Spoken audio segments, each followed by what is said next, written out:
Hello everyone, I hope आप सब पढ़ रहे होंगे। तो मैं आज आपके लिए कोरियन ड्रामा लेके आई हूँ। तो चलिए स्टार्ट करते हैं। तो इस ड्रामे की स्टार्टिंग में हमें एक सो यूजोंग नाम की एक लड़की दिखाई जाती है जो वॉलीबॉल खेल रही होती है, लेकिन उसका ध्यान नहीं लग रहा होता है। वो बस इधर उधर देखे जा रही थी। तभी उसकी तरफ एक बॉल आती है और वो उसे तुरंत रोक लेती है। ये सब उसके दोस्त देख के बहुत इंप्रेस हो जाते हैं। तभी वो अपने कोच से पूछती है कि ये ग्राउंड इतना बड़ा है लेकिन हमें खेलने के लिए जगह इतनी ही सी क्यों। तभी उसके कोच बताते हैं कि फुटबॉल खेलने के लिए हमें बहुत ज्यादा जगह चाहिए रहती है और वॉलीबॉल तो हम इतनी सी जगह में भी खेल सकते हैं। तभी सोयोंग बहुत सवाल जवाब करने लगती है। इस वजह से कोच उसे बाहर निकाल देते हैं। उसके बाद हमें सोयोंग की मॉम दिखाई जाती है जो किसी न किसी बच्चे को अपने घर ले आया करती थी कि आज ये हमारे साथ रहेगा, कल वो हमारे साथ रहेगा। यहाँ तक वो एक छोटी सी बच्ची को भी अपने साथ ले आती है। ये देखकर सोयोंग वहाँ से चली जाती है क्योंकि जो उसकी मॉम की अटेंशन थी वो उसे मिलनी चाहिए थी, जो कि उसे नहीं मिल पा रही होती है, बल्कि वो उन बच्चों को दिया करती थी जो वो अपने साथ घर लाया करती थी। यहाँ तक कि सोयोंग को चोट लग जाती है लेकिन उसकी मॉम उसके ऊपर ध्यान नहीं देती है। तभी वो बहुत टूट जाती है और कहने लगती है कि किसी को इतना काइंड भी नहीं होना चाहिए कि वो अपने बच्चों के ऊपर ध्यान ही देना छोड़ दे। ये तो रही छोटी शेयोंग के बाद अब शेयोंग बड़ी हो चुकी होती है और अपनी कलीग की बैटिंग में आई होती है। तभी उसे दूसरी कलीग मिल जाती है और उससे पूछने लगती है कि तुम शादी में कितने रुपए दे रही हो। तभी शेयोंग तो एक वॉन देने का सोच के आई होती है। तभी उसकी कलीग कहती है कि यहाँ का खाना और डेकोरेशन तो बहुत महंगा लग रहा है, लेकिन शेयोंग पे 2 वॉन देने का सोचती है, लेकिन उसे वो भी कम लगता है तो 3 वॉन दे देती है। और मन ही मन सोच रही होती है कि मैंने अभी तक जितने भी वेडिंग में पैसे दिए उतने में तो मैं एक कार ले सकती थी। फिर वो एनवेलप सबमिट करके अंदर चली जाती है और पेंटिंग वगैरह देखने लगती है। तभी उसका सामना दूल्हे से होता है जो और कोई नहीं उसका एक्स-बीएफ रह चुका था। अभी वो शेयोंग को देख लेता है और पास आकर कहता है कि मुझे तो यकीन ही नहीं हो रहा था कि तुम आओगी भी। तभी शेयोंग कहती है कि भला मैं क्यों ना आती, मैनेजर ऑन यू, मुझे तो आना ही था और मुझे नहीं पता था कि आप 6 मंथ बाद ही शादी करने का सोच लोगे। यहाँ पर 6 मंथ की बात इसलिए की गई होती है क्योंकि इन लोग का ब्रेकअप 6 मंथ पहले ही हो चुका था कि 3 मंथ में ही मुझे पता चल गया था कि अच्छी लड़की है और मुझे इसकी शादी कर लेनी चाहिए। बस इसी वजह से सब इतनी जल्दी हो गया। ये लोग एक दूसरे को बहुत अच्छे से आंसर वगैरह दे रहे होते हैं और इधर हमें हमारा मेन कैरेक्टर किम जियोक दिखाया जाता है जो इंटरव्यू देने के लिए कंपनी में आया होता है। तभी उसके फॉर्म में मॉम और डैड का नेम नहीं होता है तो उसे पूछा जाता है कि आप बचपन से ही अनाथ हो। तो कहता है कि बचपन से ही कोई अनाथ नहीं होता है, मुझे मेरी ग्रैंडपा ने पाला है और इस कंपनी की चैरिटी की वजह से मेरा बचपन बहुत ही अच्छा बीता है। और किम जियोक उन्हें एक एंजल के तरीके बहुत अच्छे से आंसर वगैरह कर रहा होता है और जो आंसर पूछ रहे होते हैं वो एक डेविल के तरीके लग रहे होते हैं। तभी वो लोग उसका लड़की से भी क्वेश्चन वगैरह पूछने लगते हैं जो किम जियोक को बिल्कुल भी पसंद नहीं आते हैं और वो रिकॉर्डिंग कर लेता है और कहने लगता है कि आप किसी की भी पर्सनल लाइफ के बारे में क्वेश्चन वगैरह नहीं पूछ सकते हो,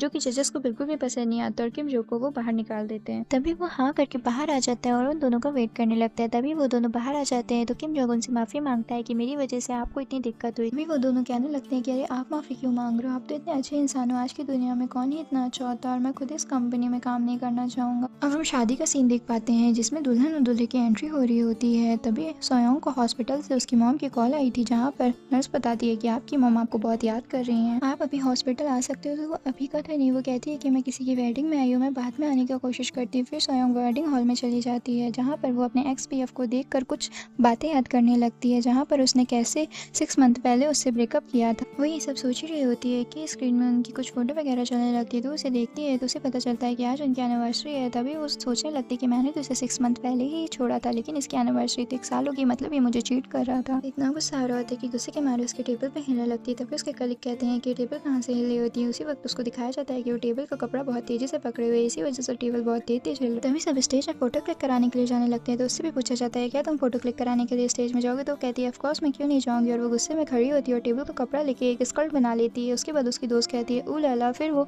एक नेट का कपड़ा लेके अपने ऊपर ले लेती है। उसके बाद वो स्टेज में चली जाती है और उसे कहने लगती है कि तुम तो 2 टाइमर निकले, मुझे नहीं पता था कि तुम उसे ब्रेकअप के पहले से ही डेट करो, लेकिन आज तो तुम्हारी एनिवर्सरी है। तभी उसकी बातें सुन के वो उसे चुप कराने लगता है। तभी सोयोंग कहती है कि चलो छोड़ो फोटो क्लिक कराते हैं। जब उन लोगों से हार्ट बनाने के लिए कहा जाता है तो मिडिल फिंगर दिखाते हैं और जब वो किस कर रहे होते हैं तो वॉमिटिंग वाला रिएक्शन कर देती है जिसकी वजह से सारी पिक्चर्स खराब हो जाती है। उसके बाद हमें सोयोंग की दोस्त जोयोंग दिखाई जाती है जो अपने लैपटॉप में बैठे हुए एक स्टोरी लिख रही होती है। दूसरी फ्रेंड उसकी स्टोरी को पढ़कर कहने लगती है कि तुम स्टोरी में खुद को ही क्यों देखा करती हो। तो कहती है कि ये सब ऑर्गेनिक है। उसके बाद वो दोनों बाहर आ जाती हैं और जोयोंग कुछ टेबल में फ्रूट वगैरह देख के बहुत खुश हो जाती है, कुछ खाने पीने लगती है। उसके बाद कहती है कि सोयोंग कहाँ है तो बताने लगती है कि वो अपने एक्स-बीएफ की वेडिंग में गई हुई है। तभी डोरबेल बजती है और हमें सोयोंग दिखाई जाती है जिसके हाथ में एक बॉक्स होता है। तभी वो लोग उसको देखने लगते हैं तो बहुत घबरा जाते हैं और वो दोनों कहने लगती है क्या तुम पागल हो गई हो। उसके बाद हमें फ्लैशबैक दिखाया जाता है। जब फोटो क्लिक कराने स्टेज में जा रही होती है तो उसे दुल्हन के बगल में खड़ा कर दिया जाता है और वो बस स्माइल करे जा रही जाती है और जब बुके को फेंका जाता है तो गलती से वो कैच कर लेती है। बाद वो अपने दोस्तों के सामने रोने लगती है और कहने लगती है कि मेरे 3 फ़ोन चले गए, मुझे पैसे नहीं देने चाहिए थे।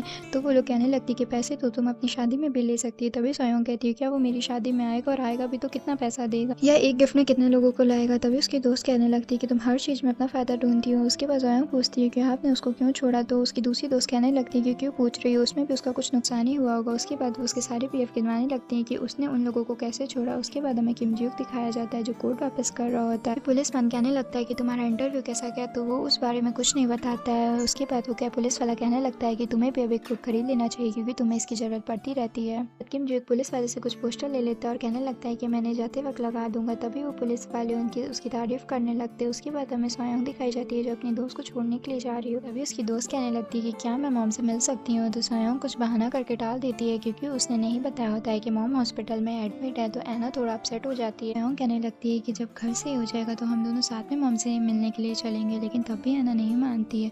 तभी सोयोंग कहने लगती है कि तुम्हें मुझसे टॉफी चाहिए, तो उन्हें अपने बचपन की बात याद आ जाती है और वो दोनों बहुत जोर जोर से हंसने लगती है। बाद ऐना पूछती है कि तुम्हें उस स्टोर वाले से क्या दिक्कत है, तुम उससे क्यों लड़ा करती हो। तभी सोयोंग कहती है कि वही मुझसे बिना वजह लड़ता रहता है, तो मुझे उसको लड़ने के लिए कोई वजह तो देनी ही चाहिए, कह के वो स्टोर के अंदर चली जाती है। तो दोस्तों अभी के लिए इतना ही, अब मिलते हैं हम लोग नेक्स्ट पार्ट में। अगर आपको मेरी एक्सप्लेनेशन वीडियो अच्छी लगी हो तो प्लीज़ मेरी वीडियो को लाइक करिएगा, और अगर आप चैनल में नए हो तो मेरे चैनल को सब्सक्राइब कर लीजिएगा।